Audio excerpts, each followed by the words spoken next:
Okay. Hi, everyone, and welcome to the Arctic Tern Expeditions webinar about our expedition to Congo.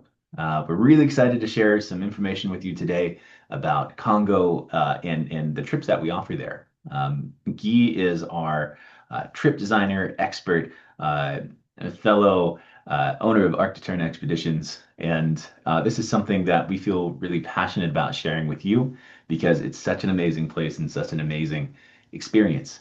Guy has led trips here in both 2024 and 2025. And this is something where we feel like we engage really deeply with the communities that we visit, that we immerse ourselves profoundly within nature. And I'm really excited to share this with all of you as we move forward into the presentation that Guy's prepared for us today. Guy, really excited to hear from you. Thanks so much for joining. Hello, everyone. Thank you, Phil. Thank you very much. Yes, Congo is an amazing place, and I'm so happy to share this amazing trip with you today.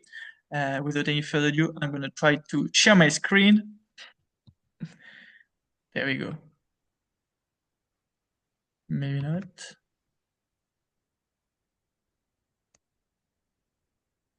Okay, it's opening now.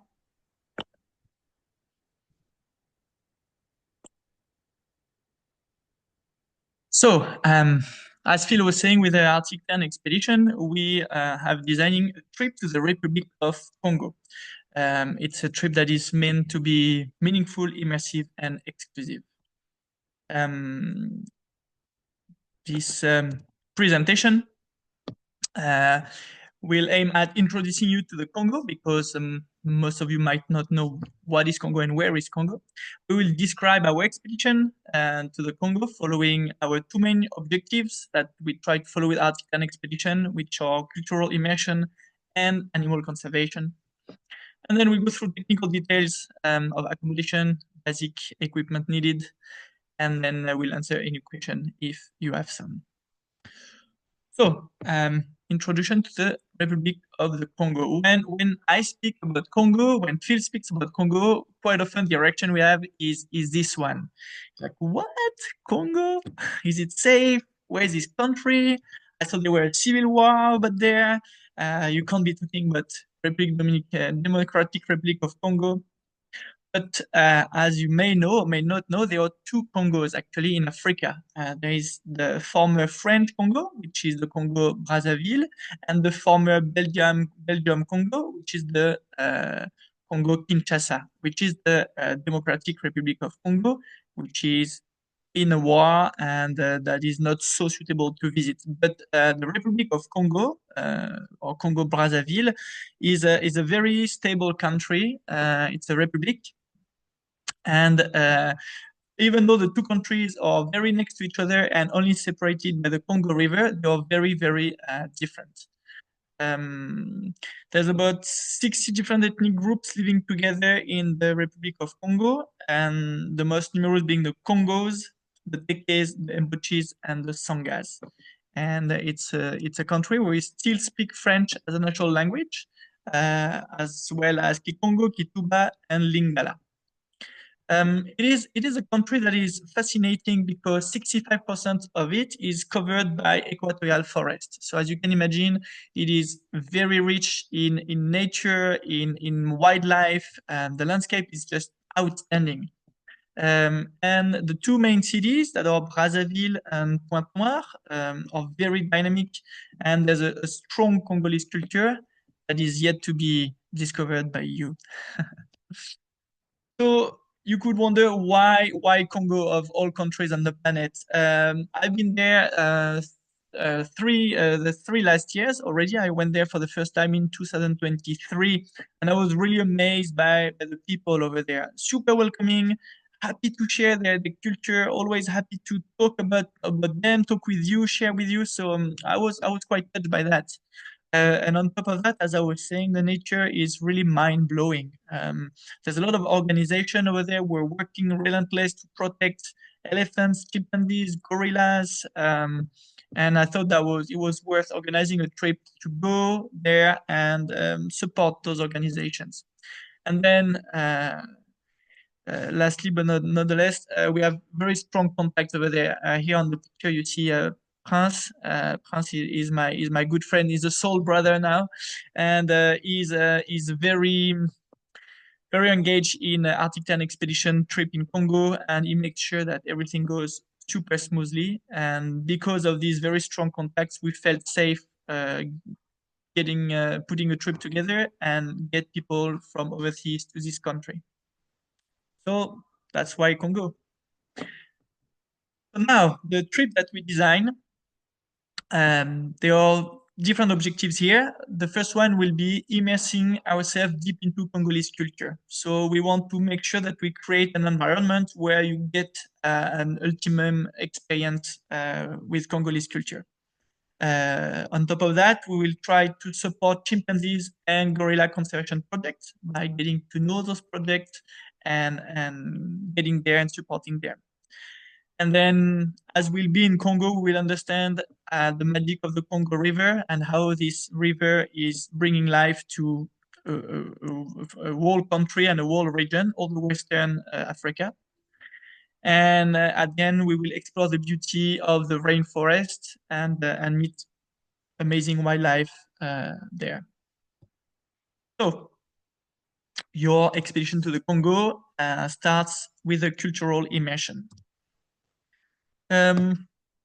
Our objective is for you to meet Congolese people, and what we really want is not just for you to come with your camera and take pictures and then go. We really want you to spend time with them and share with them from soul to soul. Of course, we come from different countries, different culture, not the same wealth, but when we are there, it doesn't matter anymore. We're just people with people, and we're just learning from each other.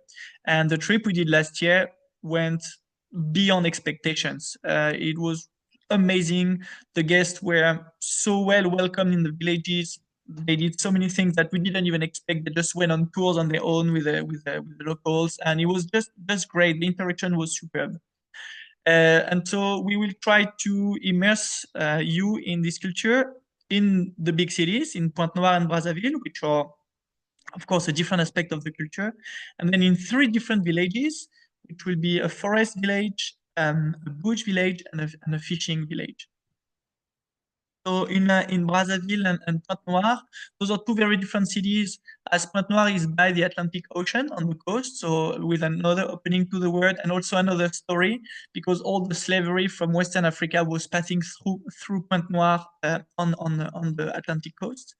And then Brazzaville, that is the economical capital or political capital of the country, and which has also a different story. That was the first settlement, official settlement of the country, made by Brazza.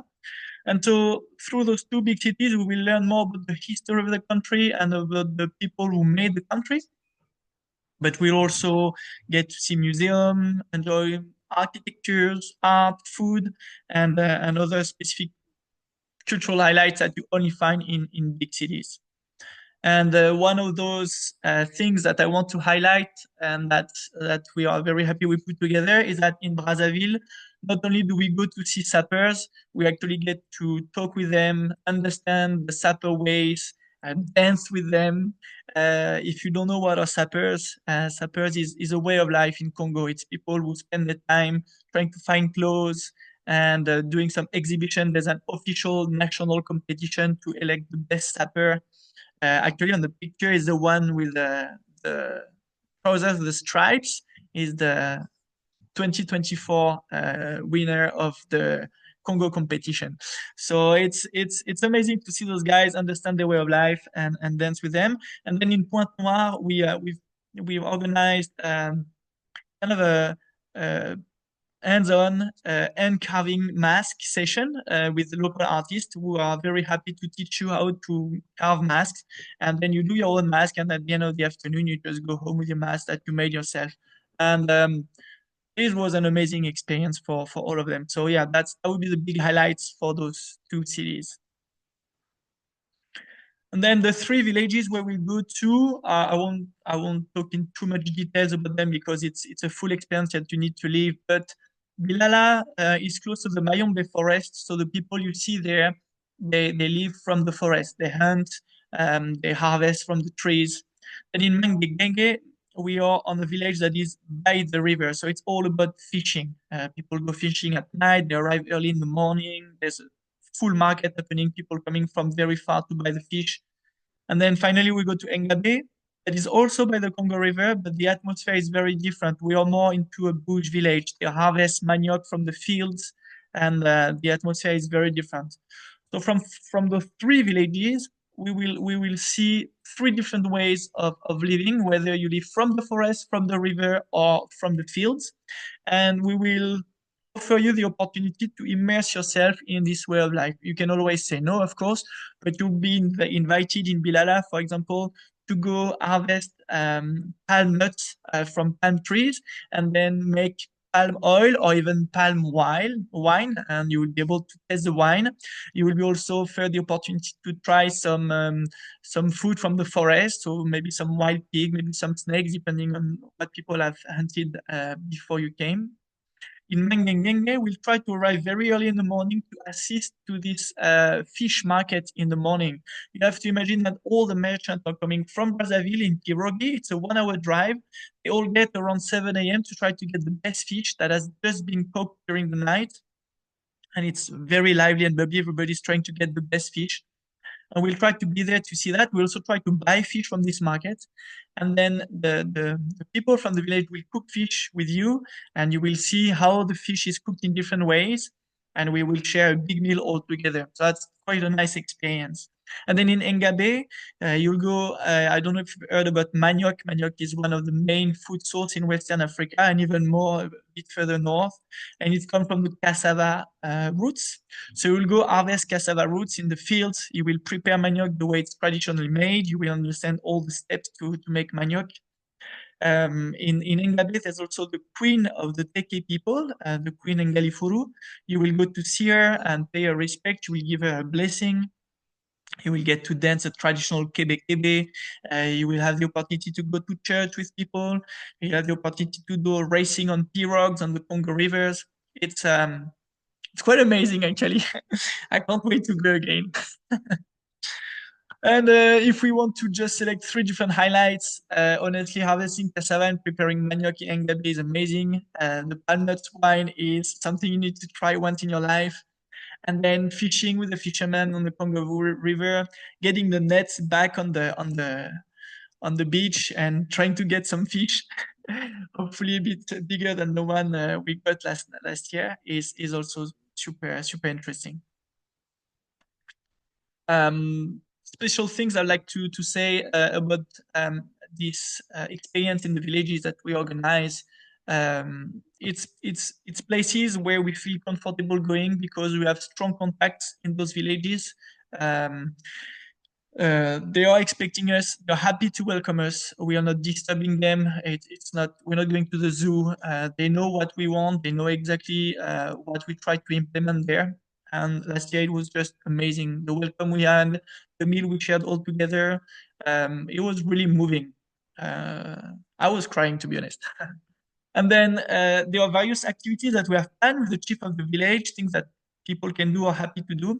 But you can always follow your instinct. If I want to give you a little story, last year I was busy chatting with some of Pirogue's drivers, and one of our guests just went fishing with another Pirogue fisherman, and I didn't plan it. It just asked if it was possible, and he just went fishing. So that's exactly what we encourage here. We always have translators around to help you for communication if you're not fluent in French yet. And then if you have something that you really want to do, and we always try to make it happen, if it's safe, of course. And then in all three villages, we organize a big meal with the locals at lunch or dinner, depending on the village. We buy food for them and from them. It's a way to thank them for welcoming us. It's a way to give back to the community also, to organize like something all together. And it was very nice last year. And also they have some little dispensaries in those villages, and the medical support from Brazzaville and Pointe-Noire is not ideal yet. And so they are very happy for us to bring the basic medicines for the dispensary. So that's another way for us to thank them for having us in the village. So it's all about receiving and giving. And this way, That's how we create the magic. So I hope you will join us and immerse yourself in this amazing Congolese culture. As we said at the introduction, our second objective during this trip is to try to understand more about chimpanzees and gorilla conservation efforts that are made in Congo specifically. And so there are two organizations that we came close to now that we are happy to support. It's the Dengudal Institute at the Chipunga Sanctuary and the African Park Project, Odzala National Park. Those two parks are very different. They have a very different approach to conservation, but it's so interesting to see both of them and to understand the in and outs of animal conservation. At the Chipunga Sanctuary, created by Jane Goodall, it's actually one of the first projects that she created. We will go there, follow her tracks, understand why she created this park here. We'll understand why chimpanzees need a sanctuary, because they're poached, because they're injured. We'll understand all what is at stake for reintroduction into the wild for chimpanzees. It has proven very complicated in any different countries that has sanctuary for chimpanzees. Will participate in the feeding of the chimpanzees, which is something you want to see once in your life. And we will have a guide from the sanctuary that will be with us at all time. It will give full talk on the sanctuary and take a lot of time to answer every single of your questions.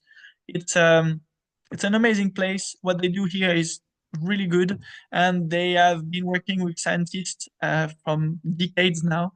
And what they try to do with them reintroduction of chimpanzees in the wild is breaking ground, and they are actually doing an amazing experience at the moment. So I hope you get a chance to come and understand all that. It's a beautiful river cruise on top of that. And then we go to Odzala National Park. It's a park that is located on the north of Congo. We have to go there by plane.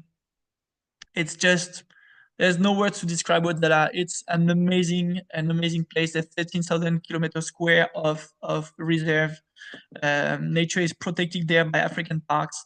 It's one of the world's remaining large impact forest systems. There are like 400 birds, species of birds, 100 different mammals, 10,000 plant species.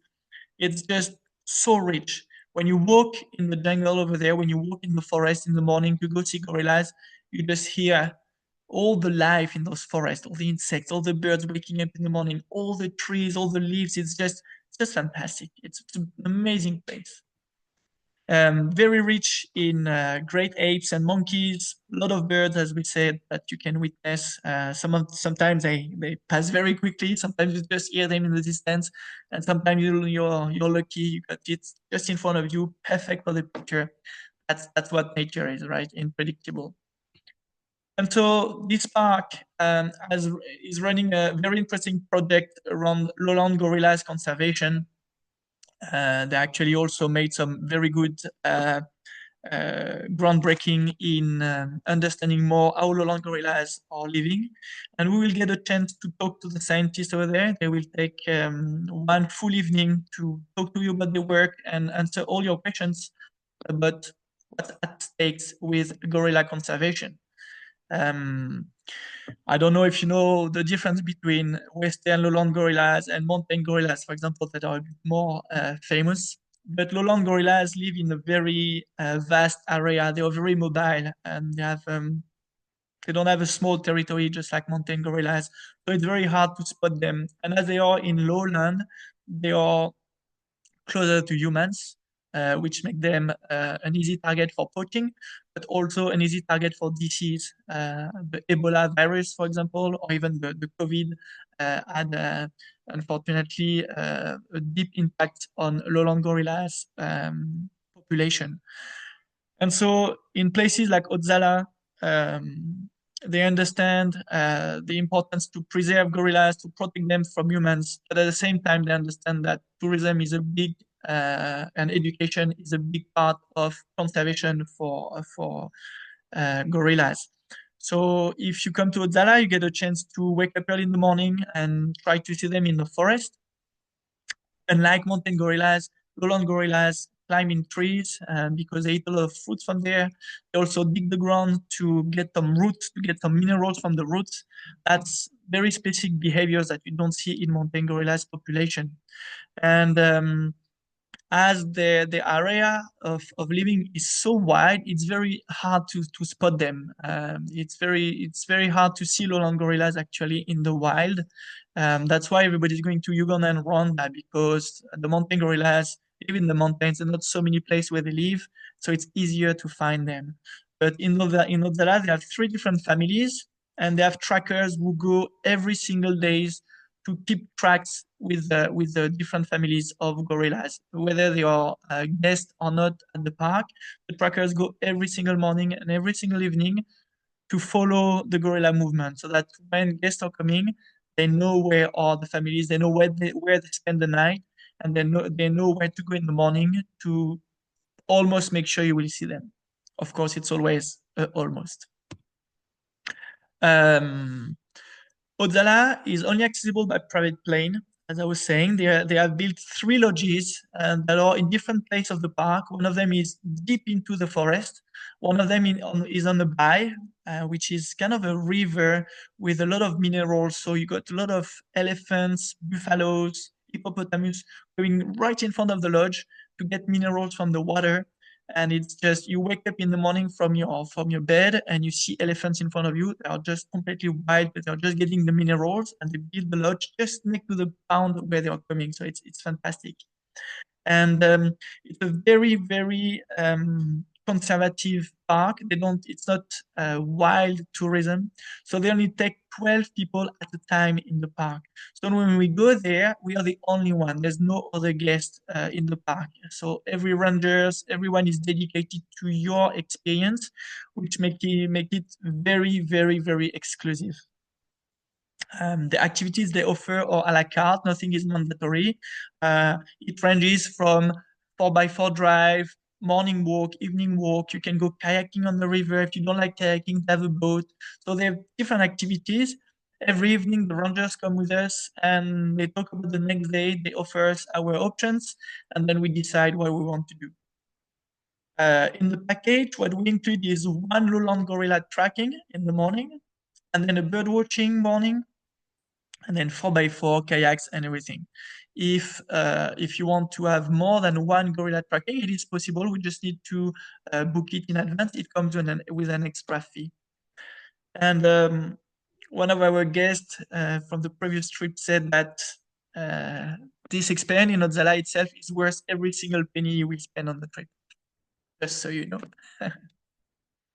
These are pictures from the park and from the activities we do there. Special note on the gorilla tracking. As I was saying, there are three families of about 20 individuals each in different parts of the forest. So the trackers always follow those three families. Gorilla tracking starts very early in the morning, around 6 a.m. It takes only 4 people at a time, along with 2 rangers. So it's 6 max at a time. So as I have 3 families, we can have 3 tracking going at the same time. So 3 different groups going to see 3 different families and going to experiment 3 different encounter. So you have to be aware of that. There's no encounter like the others. So some might see them in the trees, some might see them on the ground. But as long as you all see gorillas, that's the most important. What we offer is almost guaranteed opportunity to have a close encounter with family of lowland gorillas. And what I really like about this park is that it's an encounter that respects the animal. You always wear a mask. We always respect safe distance for the animal.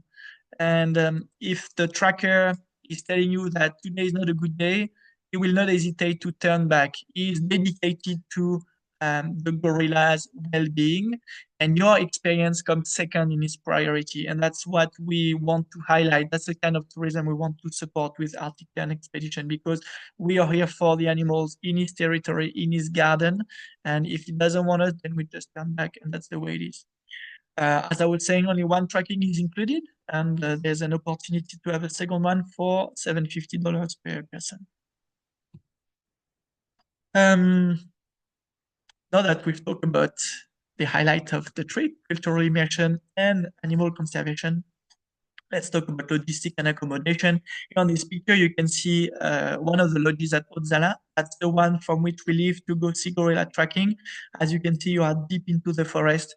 You sleep with all the noises of the forest. It's just amazing.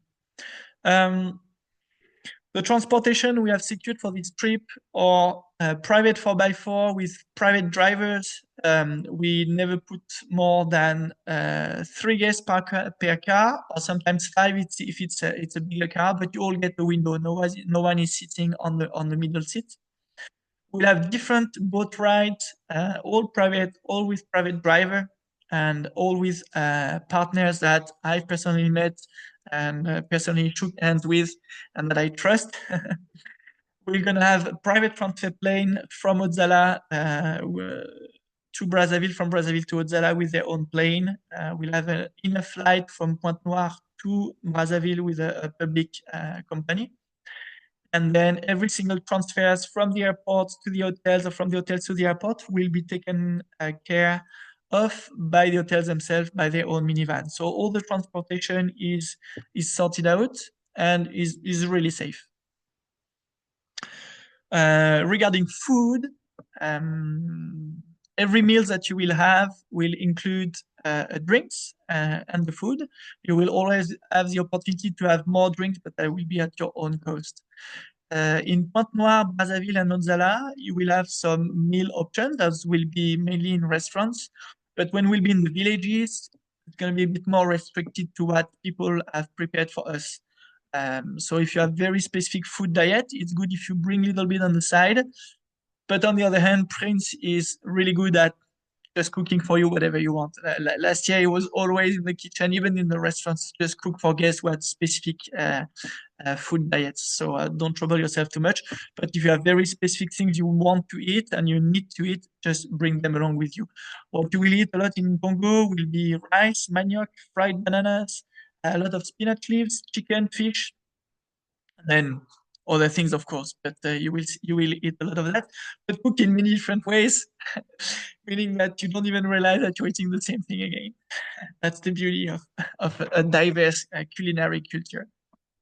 And then regarding accommodations, interesting fact about Congo is that tourism is really not well developed yet.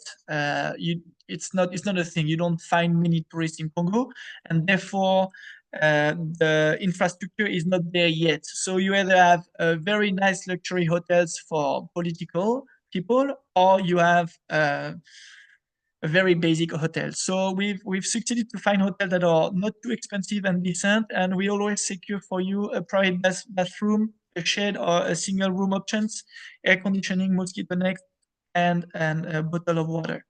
And they are all very nice hotels where you will feel super comfortable, and that's good because you're gonna need good nights sleeps when you are in Congo. For the clothing and the footwear, it's a warm country, but we go in May because May is in between season. You are just after the rainy season and just before the dry season. And therefore, because it's in between, it can be warm and wet a bit in the air still. So in the evening can be a bit cold sometimes. So it's good to have at least a fleece or something to cover yourself in the evening. And otherwise, you just need basic footwear for outdoor. You need trousers, you need boots that are waterproof because you will walk in the river when you are in Odzala, for example. When you're in the streets in Pointe Noire or Brazzaville, you can have some little flies or little mosquitoes. So it's always good to have trousers and maybe shirts that can be turned into long sleeves or short sleeve either way. A waterproof bag is also good if you have cameras or tools that you want to protect at all time. That can be very handy. And as we were saying, when we go gorilla tracking, you need to have a mask, and it's better to bring your own. So mask will be mandatory for gorilla tracking. And then regarding disease, malaria precautions is really essential because there will be some mosquitoes. It's not crazy, but there's always this little one that is coming and bite you when you didn't expect it, and you don't want it to bring a disease to you. And then yellow fever certificate is mandatory. They will ask to see it when you arrive at the airport, and if you don't have your certificate, they will just turn you back to your country. So if you don't have your yellow fever vaccine, that's going to be something you will have to do before the trip. And malaria, you can take tabs before, during, and after the trip. What is included in the package is a tour leader. That's going to be myself. That will be with you at all time. We arrange WhatsApp group before. We talk about the trip. We help you preparing the trip. During the trip, I'm with you the whole time. We do talking sessions in the evening.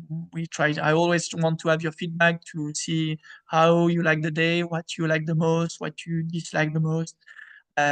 So a lot of interactions. All our guides, our local guides are speaking English. Print is with us at all time. Is have 2, 3, 4 guys working with him, depending on how many you are. We have car drivers who speaks English also. Included in the package is any transport while we're in Congo, accommodation with double or single room, meals and one drink per meals are included. Water will be included, of course. Any entrance fees, any ranger fees for national parks is included. All the activities and excursion mentioned earlier are included in the price, excluded of the extra gorilla tracking if you want to do another one. The present for the villages, all the medicines we buy, all the food we buy for them, the clothes we buy for the children are already included in the package. And then we will offer you a safari shirt with the Arctic 10 expedition logo on it that you will wear all your life afterwards. That is very handy because it's a UV protector. It has a sweat technology, and you have a long sleeve and you can put it in short sleeve. So it's very handy when you go in the forest, for example. What is not included in the package is your international flight to get to Congo. Your visa, it will be delivered at the airport on arrival, but that's not included in the price. Your yellow fever vaccination, your trip insurance, that is mandatory. The extra gorilla tracking, as we said, extra drinks that you might want to have, and then any items of personal nature you want to buy for yourself, and tips for the guides, the rangers. We won't tip in the villages. I forgot to say that, but we'll talk about that later when you come to Congo with us. So if you go to our website and you are interested to know more, we divided this trip to Congo in 3 different journeys because we understand that not everybody can take 2 weeks holidays and not everybody has the same center of interest while considering Congo as a destination. So the 3 trips have different objectives and a different length of time. The first one is dedicated to the cultures of Congo only. So the focus is culture of Congo and the immersion on the villages.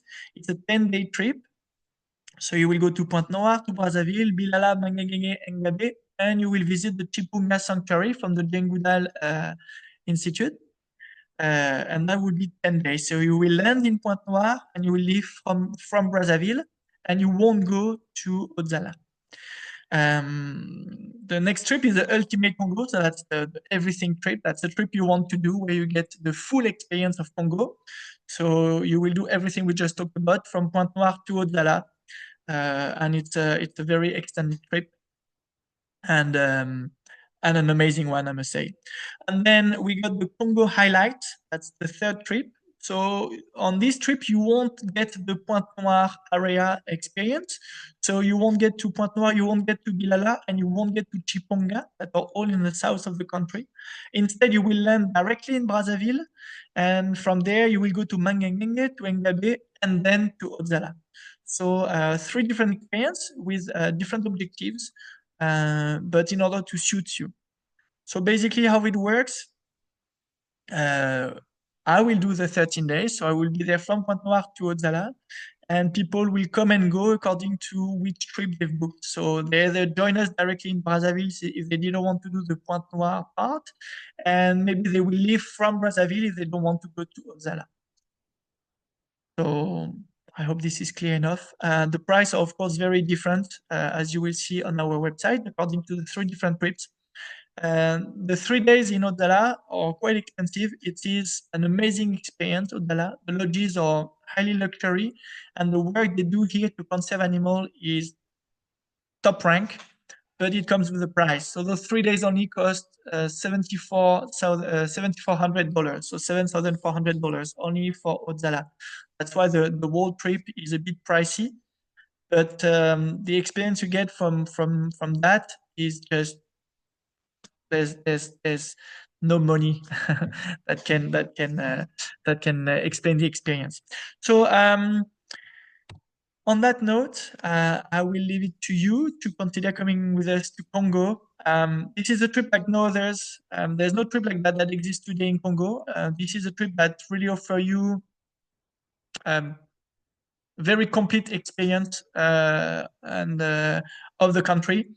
From Pointe-Noire in the south to Brazzaville to the northern part, the Equatorial Forest, you get to see the whole country, really understand the culture, its history, political issues, and then what's at stake with conservation of forest elephants, gorillas, chimpanzees.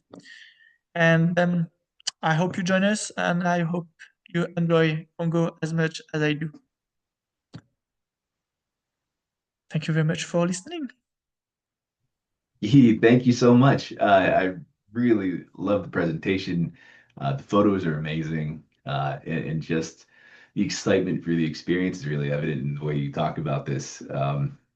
This is a great time for questions. So if anyone has any questions, now's a great time to ask. You can pop them in the chat if you want to. And just to lead off, Guy, I just have one or two questions for you. Please do. And the first question I have is in Ngabe. We're in Ngabe at a very specific time of the week, and I wanted to ask you why that is and why you're excited about being there over the weekends. You're right. I didn't precise that. Yes, we are in Ngabe on the weekend, Saturday, Sunday, and for two reasons. First, because on Sunday you got the opportunity to go to church. It's a big thing in the villages in Congo. It's a Christian country, and people go to church, and it's an experience I wanted you to have the chance to consider. And on top of that, in Ngabe, every Sunday afternoon they do the Kebe Kebe dance, which is a very traditional dance. It's almost another religion. It's a bit complicated. You will understand more about that when you are in Congo. But we didn't want them to do the Kebe Kebe just for us. We wanted to be there when they do it for themselves, and that's on the Sunday. And that's why we wanted to be in Ngabe on a Sunday uh, to make sure we don't alter with their habits. Yeah, amazing. And just to be there in church with them, to be there as they're celebrating Keve Keve in on their own schedule and in the way they normally would must be so amazing. What a cool experience. They're really into it. Yeah, nice, nice. The other question I have for you, Guy, is just for people that may have gone on other gorilla trekking trips. I know in uh, say Uganda or Rwanda, they're really mountainous regions. You're going to go see mountain gorillas in those places, and the hikes can often be really strenuous over rough terrain. And I just wanted to understand doing a trek to go see lowland gorillas from the lodges in the Odzala National Park. What's that like in terms of physical requirement? Is it quite strenuous to get there, or could you describe that experience for us? For sure, another very good question, Phil.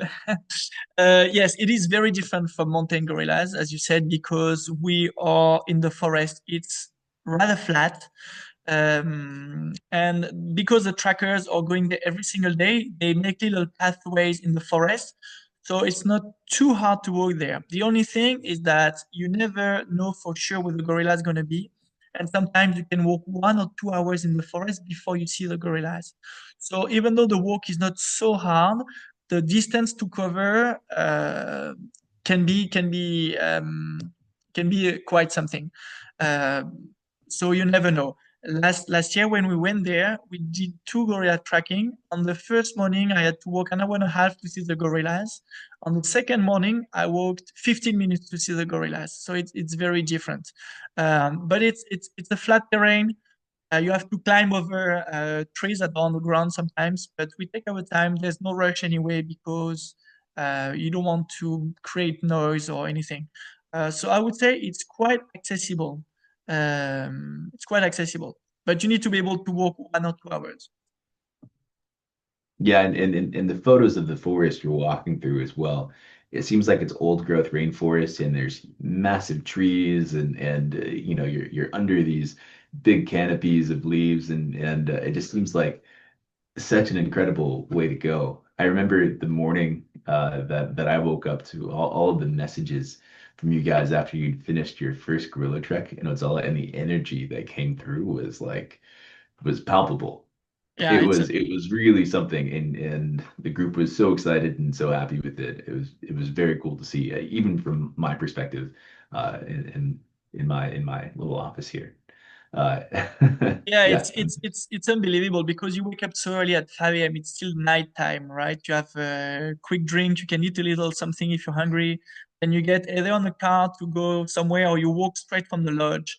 And it's nighttime, you're following your guide, you don't know where you're going, you don't know what you're gonna see, you don't know if you're gonna see something, and then you start entering the forest and then you got all the noises, right? Nature is waking up. So first you got the insects and it's buzzing everywhere. And you want to walk in silence. You don't want to talk because you don't want to get anyone afraid. So we walk in line, uh, one behind the other in silence. The forest is just everywhere. You got those big canopy trees, as you said. And then slowly you got the first birds waking up. And then in a sudden it's a cacophony. And then your tracker is just stopping, looking at you, telling you to just don't make any moves. And then he tells you to put your mask so you know it's happening. And then he opens like curtains of leaves and boom, the gorillas are behind. And it's amazing. I go there every day if I could. wow, wow. This sounds like such an incredible experience. Um, I'm not seeing any questions come in now, Guy, and I just want to say thank you to you for sharing your experiences, sharing what it's like to be in the Republic of Congo, such an incredible country with so much to offer from culture to wildlife, in a really intimate experience for a country that's not used to having tourism. We're going and exploring a place as it is and I think that's really important and kind of goes to the root of what we uh, try to facilitate here at Arctic Terrain Expeditions. And it's such an amazing itinerary, and I just want to say thanks for being there, for designing it, and for hopping on this call to share it with us. My pleasure. Thank you very much, Phil. And thank you everyone for listening to us today. And hope to see you soon in Congo. Excellent. Okay. Anyone who's interested about the trip can go to our website, www.arcticturnexpeditions.com. You'll find a Congo trip page there that explains the outlay, and then you'll find specific trip pages to go see the itineraries that Guy's described here. If you have any questions, feel free to reach out over the website, through an email, whatever you'd like. We're here to help you, and we would love to bring you to go see these amazing places in the Republic of Congo. Thanks, everyone, and hopefully we talk